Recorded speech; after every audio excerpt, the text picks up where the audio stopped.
Ang sinasabi ng iba, hinahanap niyo daw po ay digmaan. Pero ba't hindi po kayo magkompromiso?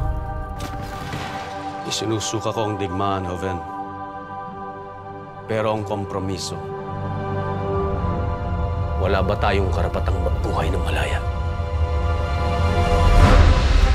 America is destined for better deeds, and who will, what can, set limits to our onward march. Mapapalawak natin ang ating ekonomiya kung makikipagkalakal tayo sa kanila. Negosyo o kalayaan, bayan o sarili, pumili ka! Hindi gusto ng ilang politiko at negosyante ang iyong pamamalakad. Masyado ka daw mayabang. Marahas. Walang nakaangat sa batas, kahit na presidente. General, baka may makadinig. Eh di makinig sila. Baliw ka talaga, Luna. Anong gagawin natin sa kanya? Nasubukan mo na bang huliin ang hangin?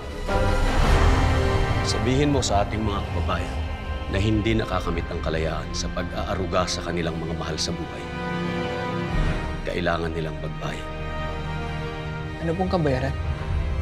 Dugo at pawis. Kailangan nilang tumalon sa kawalan.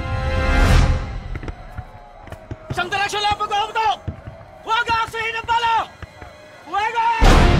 Sugat mga kababayan! Unleash hell!